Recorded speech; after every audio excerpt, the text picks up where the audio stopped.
Hello everybody. In this video we're going to take you on a grand tour of all the systems that are available within the Ark system. Okay, it's not going to be comprehensive, it's going to be a sample, but it'll show you the kind of power that is available to you. Now what we're going to do, we're going to run Dunkirk, which will read in everything and load the system. Okay, and you can do that any point in time. Every month you could rerun Dunkirk. It takes roughly, let's say, be generous and say it takes 15 minutes. Okay, and then you're going to press F10. Okay, so we're going to press F10 and that runs our journal system. Okay, and so now we have that. Okay, so now we're ready to go here, and now we can go and start looking at our numbers here. So I'm going to click here, financial reports. Okay, I'm going to go to statements.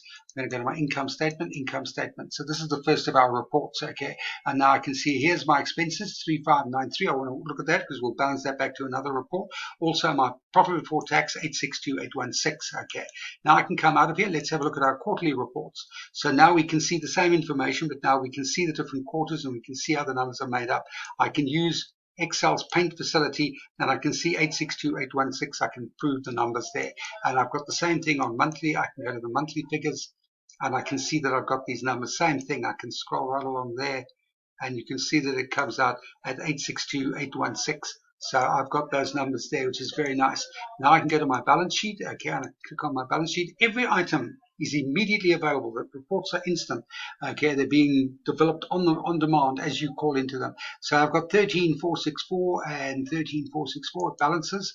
Let's just have a look at this number. My cash here is 24, cash and cash equivalent 2470. We'll see that shortly. Okay, let's come out of here now.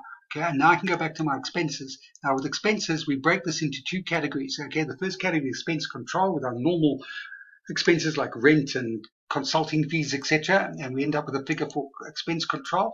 And then we add in all the other ones that come. This is our salaries coming from payroll. We've got depreciation coming from our fixed asset system, and all these different items, bank charges, penalties from tax, for example, sundry expenses. So we can see all of those items. That 3594 we pointed out in the income statement, so you can see that. And then again we have our phased report, so you can look at this on a quarterly basis, and you can see these numbers coming through here, and that number there sums to our 3593. And the beautiful thing is you don't have to worry about these numbers balancing, the reports and the journals actually balancing, because they're derived from the same source. If there is a problem, it's on us and we would have to look at it. Okay, so you can come out of there now. Now let's go and have a look at analytical review. Here's our financial summary. So we get a financial summary now, taking these numbers. There's the income statement. There's a very diminutive balance sheet, just been working capital, fixed assets, cash. We can see these numbers coming through. There's our 1990. It's rounded for this purpose. Okay, we can see those numbers actually coming through. And then we'll use this. We split this between operating assets and investment assets for our returns, because we want to have a separate return on operating assets compared to investment assets. So we're going to come back to here. Now we can look at our DuPont ratios, all built in, and now we can have a look here. We've got 29% return on equity, and we've got only a 9% on investments. So we might want to consider, do we really want to hold these investments? Okay, come out of there. So you've got those. Okay, now I'm going to take you to our accounting system. So now we're going into here. Journal interrogation is a section. Let me show you the journals first of all. Now here we have our journals. I just want to go here and go journal. Okay, so we have a total of 109 journals, and because these things expand during the course of the year, all we have is 109 journals, and they're double, they're binary journals, and that's all I need to move the opening balances, the closing balances. And now I can click back here again and go back to category. Okay, now have a look at this. We split this into active and passive, but it's very nice. This is now the category of all the journals that affect income before tax, and that's my number that you saw. This side of it here is the actual income statement side. There's the tax charge, there's the cash flow. This item down here is our dividends paid. It goes into a separate category because he's like a appropriation of retained income. We've done him separately. Okay, so that becomes very, very powerful. Let's have a look at our income reconciliation here. This is a reconciliation of PBT. We're balancing back to our PBT. There's our 862 number, and this is by major. These are the majors that will appear in the income statement, so you'll actually be able to see those items. I can also click here and go by account. Now this column is taking information directly from the underlying source, so going back to every single transaction in your system and balancing back, and see that we come out and everything balances. Now this is hugely beneficial. You don't have to worry. It shows you that everything's working. It shows you that our algorithms are working. Okay, so that's very powerful.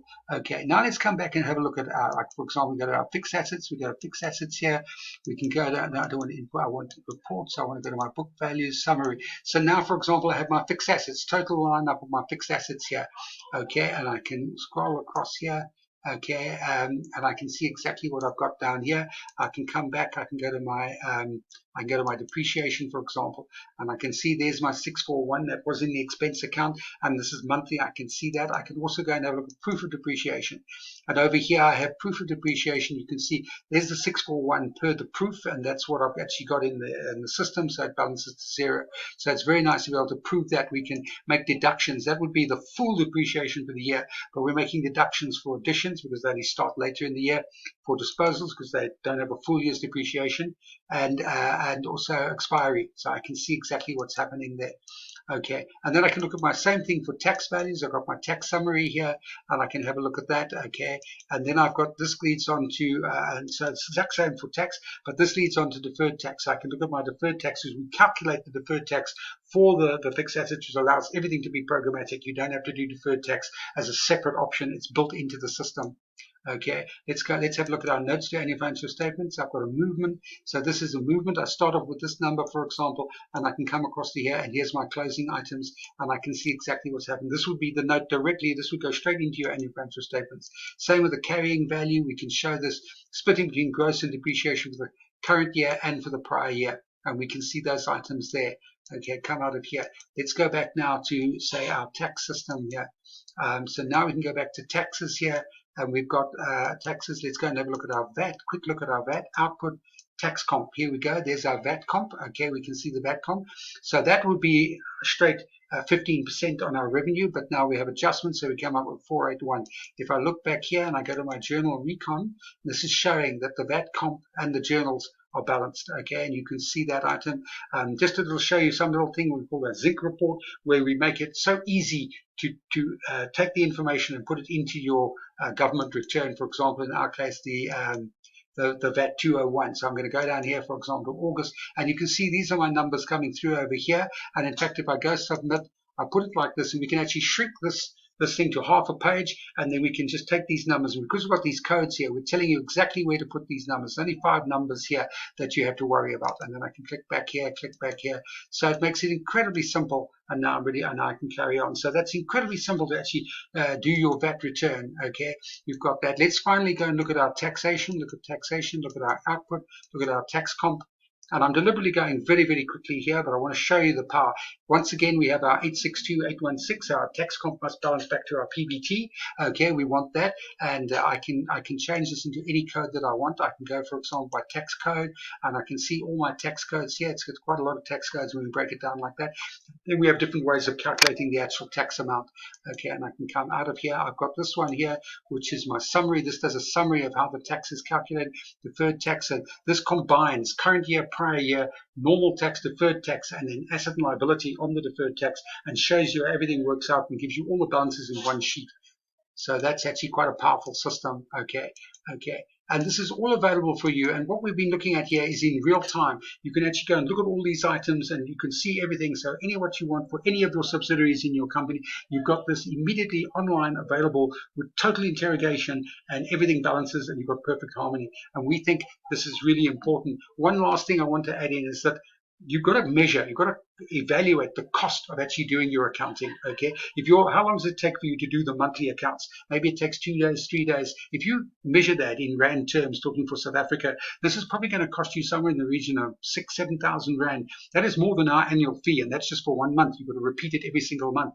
So simply by running this system and making your monthly accounts almost available instantaneously, you're going to save yourself heaps of money.